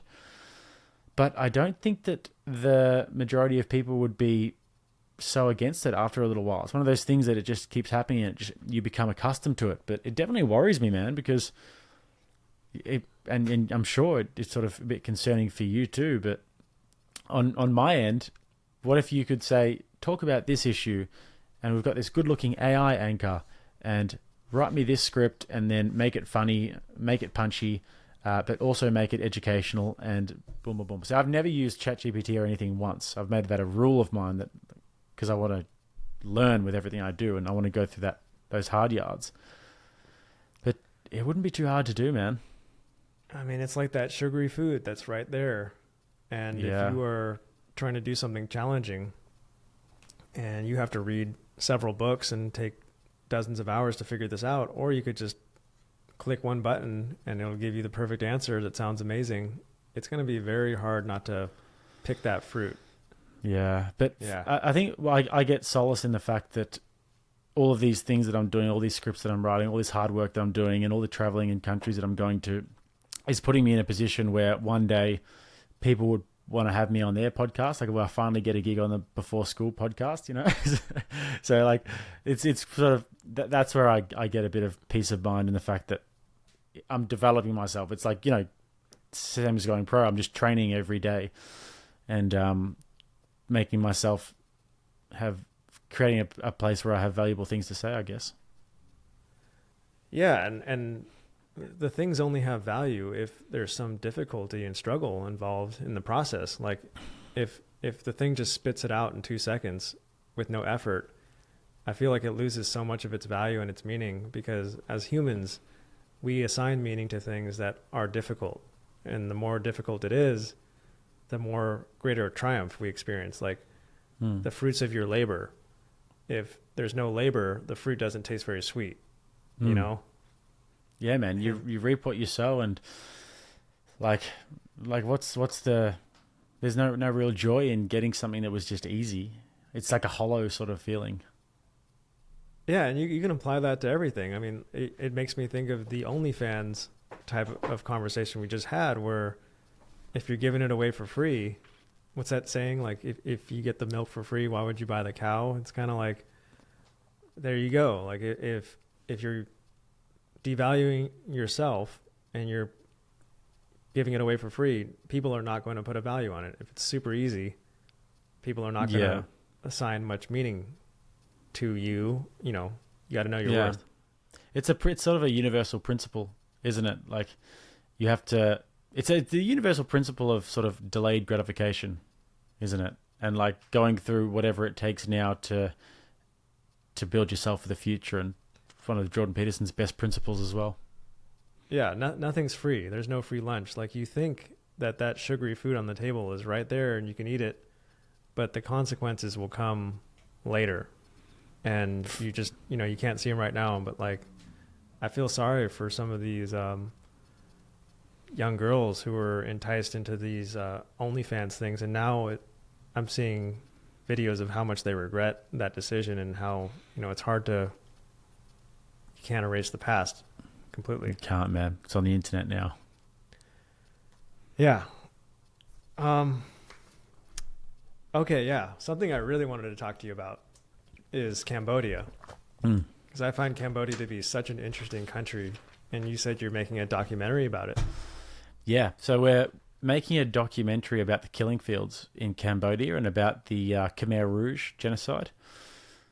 And it's pretty fascinating, man, the deeper you sort of look into it. So Cambodia, between the years 1975 and 1979 went through an extermination of about a third of the population, a few million people, upwards of like 2 million people, because there was a revolution by a group called the Khmer Rouge, who were communists led by a man named Pol Pot.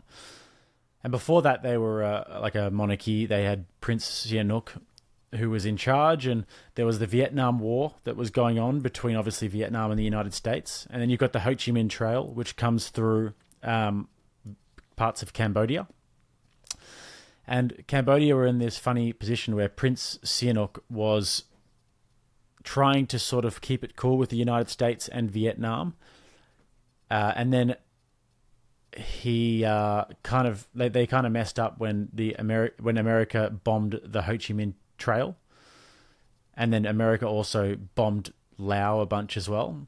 And it was basically a very chaotic time where America was bombing a lot of countries in that region of the world, and it actually allowed for a lot of radicalization in Cambodia, because the Khmer Rouge, similar to like sort of Che Guevara and Castro in Cuba, they were very like anti-imperialist, anti-American. They were working with like the Chinese Communist Party and the communists in Vietnam and everything.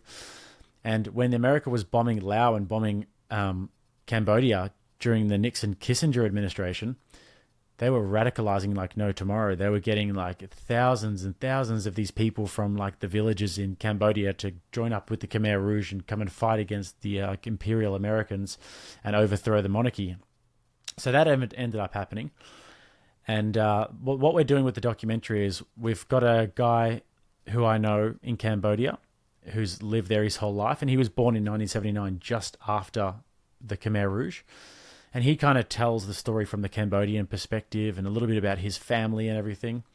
And it's funny because when the Khmer Rouge marched into Phnom Penh, which is the capital, all of the people were out there clapping and so happy because, you know, they thought that the war was over, because it was after this huge civil war between the prince's troops and the monarchy troops and the revolutionaries. And they thought the war was over and it was going to be this time of peace, but then just straight away, man, the killing started. And then so the revolutionaries won the civil war. Yeah, the revolutionaries won, and they overthrew, and they came to power in Cambodia, the communists. And so people thought it was going to be a time of peace.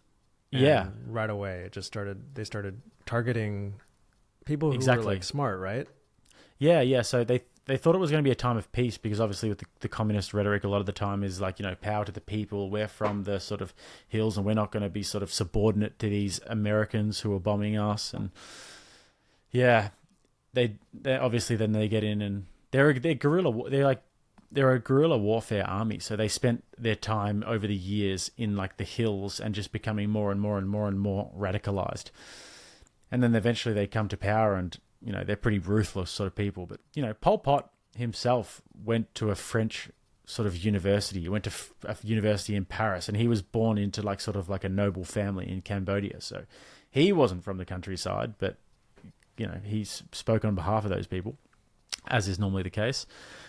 But yeah, when they came to power, they started targeting anyone who was educated, because obviously the communist, like the Marxist doctrine suggests that it's like the bourgeoisie versus the proletariat, and they're all the proletariat coming from the country. And then anybody who had glasses, anybody who had long hair, anybody who was like, anybody who had glasses, anybody who was educated, like a teacher or a doctor or anything like that, anybody who was like a remotely wealthy peasant, they just rounded them up and started killing them. And then obviously the pathology of a movement like that runs deep, and it's like this culture of fear where if you sort of don't do what you're told, and if you're not a good revolutionary, then you'll be killed. So then you've got all of these people who are sort of a part of the Khmer Rouge or just civilians who know that human life is so cheap that if they don't do exactly what they're told, and if they don't act like they're for the revolution 100%, and if there's even a remote inkling that they're conspiring against the Red Guard or like the Khmer Rouge, they'll be killed straight away. And you've got Tuol Sleng prison, which was the prison where we filmed at. We interviewed two of the final survivors, and then in their 90s of the Khmer Rouge. This prison had, I'm going to butcher the numbers, but I think it was something like in the region of like 13,000 prisoners. It might have even been tens of thousands. The number escapes me. Might have even been like 40,000. I can't quite remember, but there was 12 survivors. 12 survivors out of all of them. And so you interviewed two of the final. We interviewed one from that prison, and then one from a that was in a concentration camp up in Siem Reap, which is in the north. But we interviewed one of the guys from that prison, and you walk in there, and it's basically just rows and rows and rows of photos, because they photographed everybody that came in, and it's just people with like a number or whatever, little children, babies, women, men, and they all have this look on their face of, I'm about to die. Yeah, it's over for me. Because no one survived. They'd keep them there, they'd interrogate them for a little while, they'd get them, torture them and get them to admit to conspiring against the revolution, and then they'd take them to the killing fields, which is another haunting, harrowing place in Phnom Penh. They'd drive them there, and they might keep them for a few days to mentally mess with them a little bit, and they'd play all of this Cambodian propaganda music from the speakers, and then they'd take them out into the fields and kill them.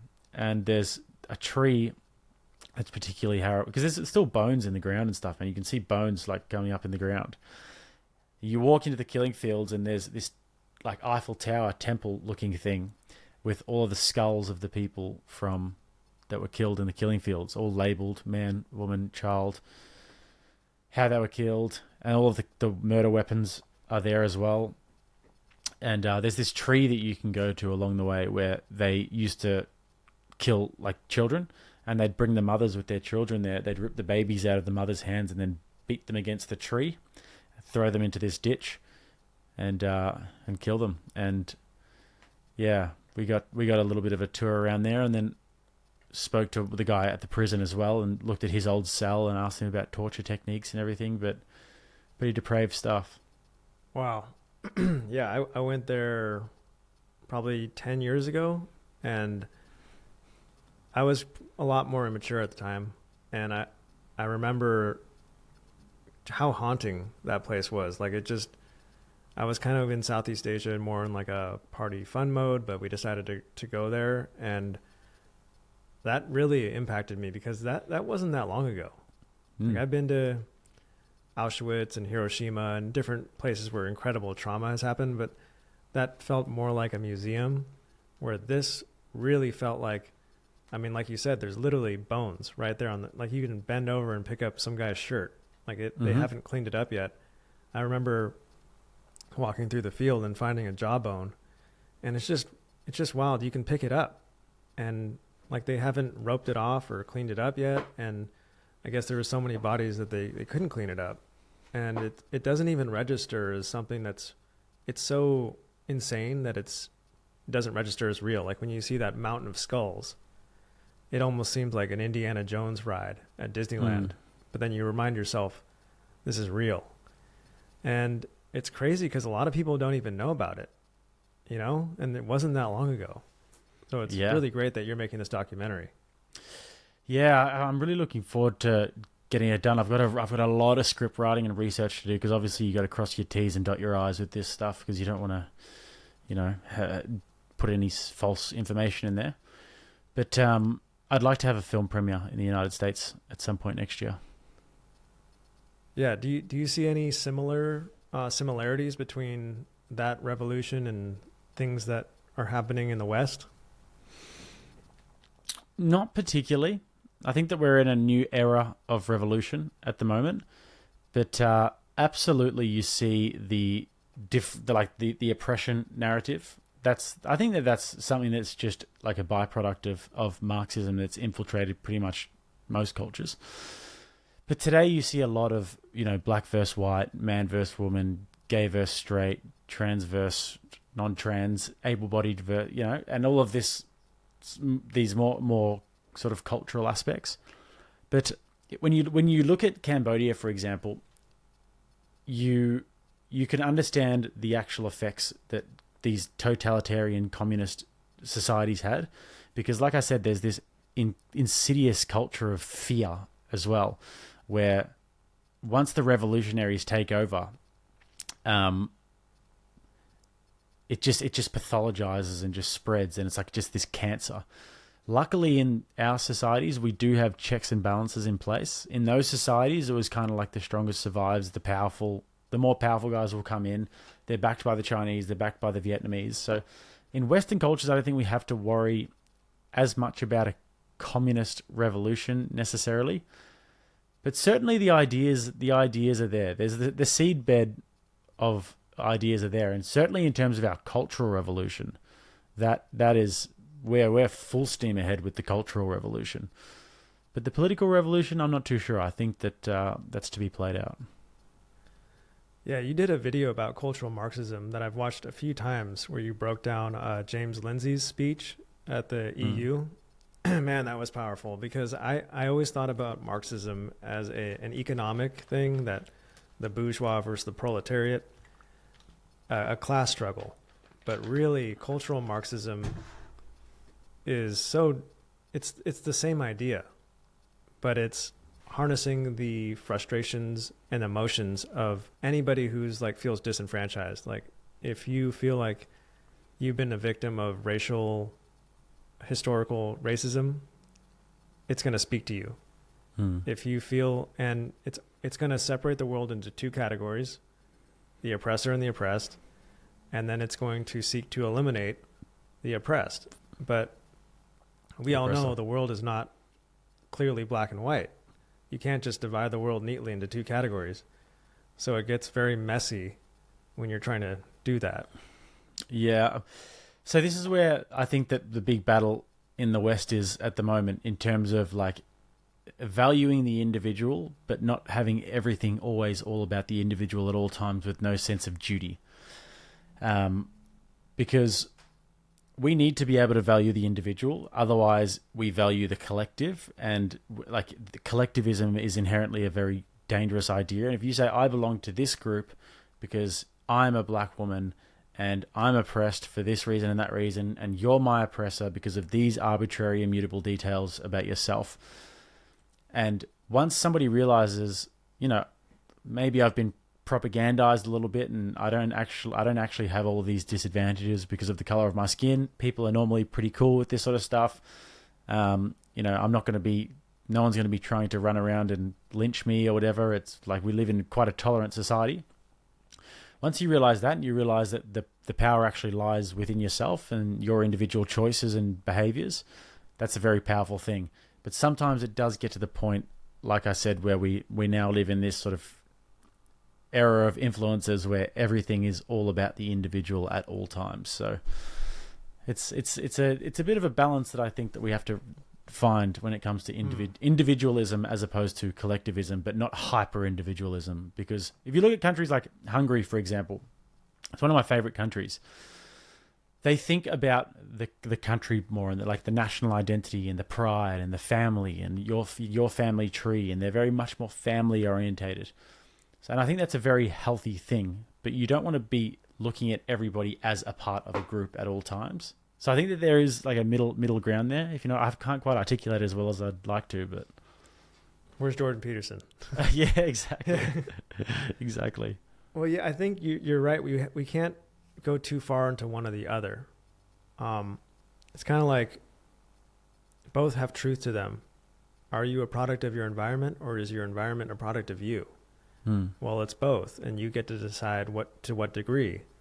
I think the people that victimize themselves put themselves into a category that they are the product of an environment that they didn't choose, and that they're just on this path of fate, and they don't have free will.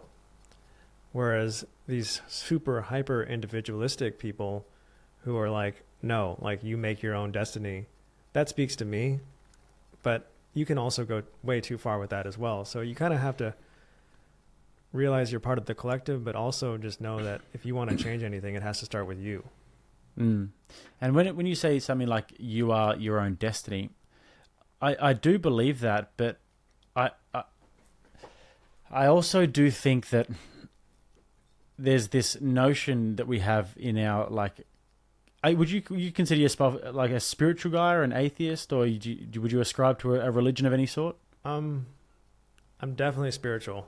I definitely believe in God, 100%. Yeah. If anything, I'm probably Christian. I'm a Christian. Okay. Yeah. So if there's so much uncertainty in this world, man, and like there's so many things that we just don't know about, and we're born into this world where everything is just in flux, and we're on this ball that's supposedly hurtling through space. And if you believe in evolution, then you believe that fish became philosophers, and all of these great cultures and civilizations throughout history have dedicated themselves to the ideas of essence and existentialism and life and death and good and evil. And there's so much to know and to learn. And then we come in to the world expected to be able to make decisions in that regard. And we are expected to sort of dictate our own fate. And we're expected to be individuals amongst the crushing weight of reality and everything that is reality around us. And that idea to me is when I really sort of like to is something that really connects me to God, and it connects me to the idea of something that's higher power and more intelligent. The idea that there is some sort of an order to the universe, and that we're not here as just flesh meat vehicles, and we're not just here on our own to sort of wade through the uncertainty of meaninglessness, but there is actually, we're being guided by some sort of a force, and there is some sort of a purpose, whatever that may be. So I do think that we do create our own destinies, but I also would say that as a Christian, I do turn over my purpose and destiny to God, and believe that I'm a vehicle for that, if that makes any sense. Just like that idea of balance we were talking about, there's a really profound spiritual idea that I discovered from Ram Dass. I don't know if you know him. He's a really good speaker. There's two ideas that are very prolific in the spiritual world, and one is suffering is endless. And that your heart just breaks because there's unlimited amounts of suffering, and wherever it is in the world, you just have to let your heart break. And that's your humanity. You're feeling your humanity. And on the other side, you have to see that it's all perfect. That's the other idea. And you have to hold both these views at the same time. And I feel like we're seeing a big split in our culture and society because people are not able to hold both these at the same time. You have the people on one side who see that everything's happening for a reason, and those are usually religious people. They, if everything is created by God, then it's all perfect. And then you have these people who have turned away from God, and so they see all the suffering in the world as unnecessary, and they want to get rid of it. So any little bit of suffering, they won't tolerate. And ironically, in doing so, they cause a lot more suffering trying to get rid of the suffering. And they don't see that it's part of this big higher order that's teaching them from a much higher place and preparing them for a bigger purpose. And I found it to be very valuable to toss and turn between both these views, because you have to have humanity. Like if somebody trips and falls in front of you, you can't just be like, it's all perfect. It happened for a reason. You have to get down on one knee and give them the sympathy and love that they need. Like people need support in certain moments. And then once you give them that support, eventually you can say, hey, look, this is all part of a bigger destiny that you're meant for. Like if your friend gets dumped by a girl, he probably needs some sympathy for the first couple of days. But then eventually you can be like, hey, man, this is really for the best. You're going to find a much better partner. But you can't do that right off the bat. The second he gets cheated on, you can't be like, oh, well, it's all for the best for you. You have to be like, oh, man, like, let me give you some sympathy first. So, like in any situation, you can go back and forth between those two views. And I find it to be pretty helpful to see things through those two lenses. Yeah. I would totally agree, man. I don't really have anything to add to that. Yeah. You said you were atheist. for a while. I was. Yeah. Was it a gradual? Did you come out of that gradually, or was there a moment? No, it's extremely gradual, man. It's extremely gradual. It was probably like 2020, I'd say, when I started, when the whole COVID thing was starting to really get into full swing. I started to do a little bit of research into it all, and I found that a lot of the things that I was discovering were kind of like rocking my worldview a little bit, and were shaking like the way that I viewed the world. And I saw some things that I thought were particularly evil, and I started to become quite consumed by this notion that if there was this evil in the world, and I was probably researching a lot about like totalitarianism and everything at the time as well. If there is this force of evil in the world, then there has to be this force of good. And then over the years, I slightly dabbled in it. Like I went to church a few times, got plugged into a church with my friend JB. So whilst this was happening, I then had a friend who I'd made, who was like quite a new friend. We became very close, and he was a very Christian guy, and he brought me to church. So there were a few things sort of just reaching out to me that weren't in my control really, and that were capturing my attention. And then as I kept on going, I started to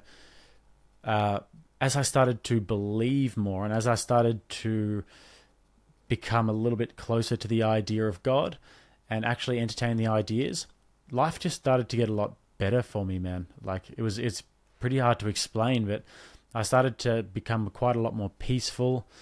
I started to have a few blessings come my way, and I didn't feel as like sort of angsty anymore. And then I went away from it for a little while, actually, and I joined the sort of corporate world and kind of kicked my faith. I went through this nihilistic period where I was just like, I've all these podcasts that I've done. I've never made a cent from anything. I've been trying for like years and years, and I guess I'm meant to just go and sit in an office and whatever. And I went on this sort of like more money-driven path for a little while. And it was quite destructive, and I was very, very like deeply unhappy in that, doing a corporate job and just sort of chasing money and going out on the weekends and living this sort of vaporous, hollow lifestyle. And then got into the YouTube slowly, and then actually Jordan Peterson came to town in October of 2022, which was just over a year ago. And I was working my corporate job and everything at that time.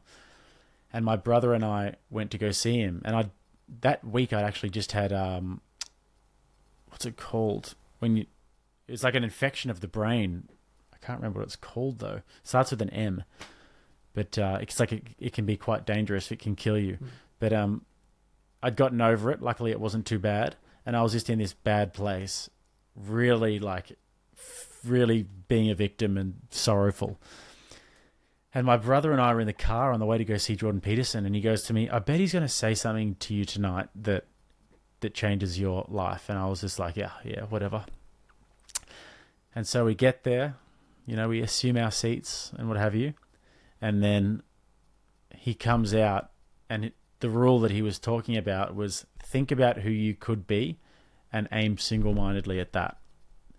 And then for the next few hours, obviously, he spoke in a way that felt like he was speaking just directly to me. And I managed to go away from that, quit my job, start really going hard at YouTube. And then it started all happening for me, man. And then as I've gone more down in this path and just studying these topics every day, I've become closer and closer to God and become closer and closer to faith, and it all makes a lot more sense to me. I study a lot of apologetics as well, study the Bible a little bit more, read Mere Christianity by C.S. Lewis, and I find that man, like I think with the idea of faith is that you take a gamble and you take a chance, and you have to have faith because we can't see it with our eyes, and you have to believe in the abstraction of God, and you have to believe in this metaphysical truth that we're talking about. And I find myself very often keep holding myself accountable to the moral guidance of Christianity and to the moral guidance of the Bible, which is extremely beneficial for me as a person and as a character. It's extremely beneficial for those people around me. It'll be extremely beneficial for my family one day. And if I'm ever acting out of line, or letting bad moods get in the way of things, or acting with lust and letting these sort of things creep into my life, then I can have that dialogue with God, and it helps me enormously. So I'm not going to ever be the person who sits here and says that you have to believe in this. It's 100% true, but it's just in my heart, that's what I believe. And I think it's true. And it helps me to live, to be a better man, and I'm pretty happy with it. That's awesome. There's a quote that you made me think about from Dostoevsky. He says that man needs something infinitely great to bow down before. Without that, he becomes a beast. Mm-hmm. And I don't know if that's the exact second part of the quote, but he says that you need to bow down before something infinitely great. And everything you just said deeply resonates, because I went on a very similar journey of like, my parents brought me up Christian, but then at a certain age, you tear away from your parents and you kind of go on this atheist path that leads to like nihilism. But then, nihilism doesn't serve you. It's a short-term thing, and you realize that you need something to believe in. You can't just believe in nothing. That's a belief in itself. And so, I went around the whole gambit of, let me find the secret and try to manifest things for myself. Okay, like that leads you to a bunch of Eastern philosophies, Buddhism. And, you come around in full circle and you say, wait, let me pick up the Bible again. Let me just take another look at this. And it's always there for you. And it's powerful. 100%. Yeah, and I think that one of the common atheist arguments is that, you feel like you have to believe in something, you have to worship something because of your existential dread and your existential fear and the fear of death. I think it's a very strong argument, but what is that though? What is that axiom? Why do we believe that? Like, why is that designed, and why is that written into the language of life and to the language of consciousness, that we feel as though we have to believe in something and worship something higher?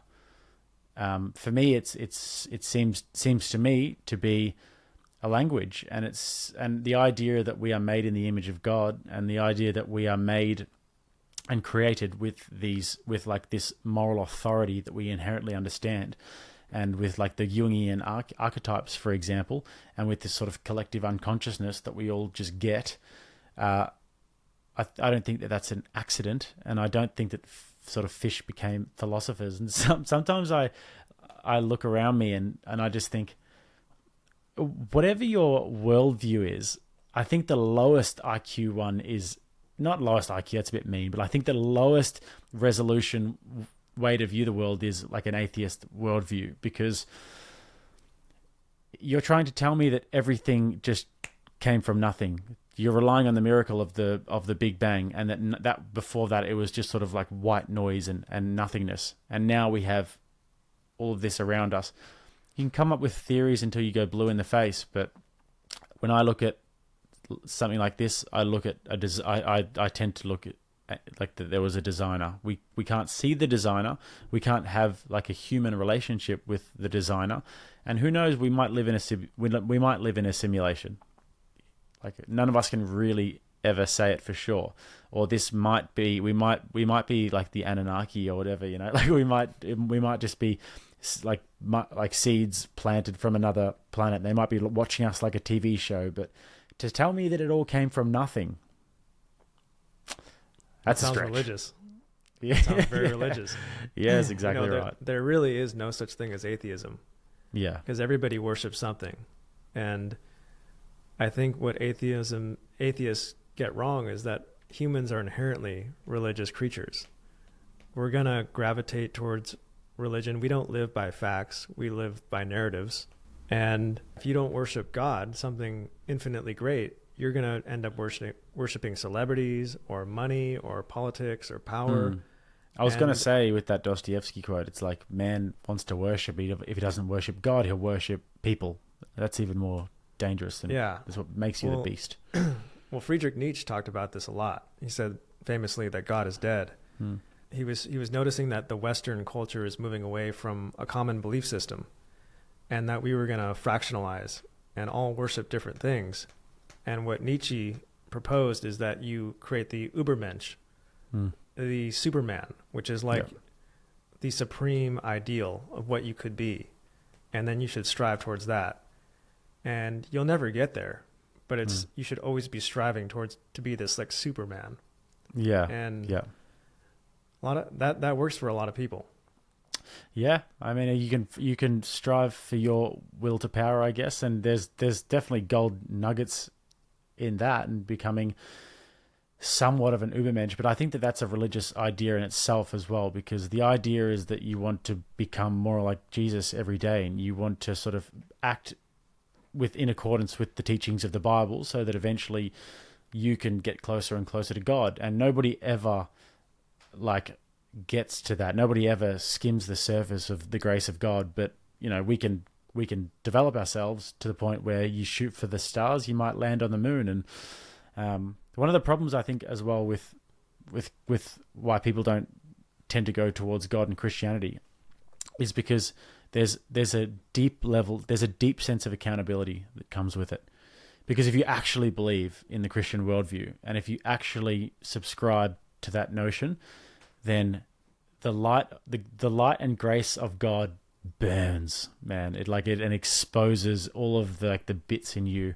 And I've had some very, very turbulent times internally because I'm like, God, how can I be like this, And how can I have done those things? And how can I be such a sucker for lust? And how could I have, treated this person that way? And why would Jesus want to die for my sins? And God would surely turn me away if I arrived at the gates tomorrow. So there's a lot of deeply troublesome internal dialogues that are to be had if you actually believe in it. So a lot of people, they want sort of grandpa at Christmas when they think about God.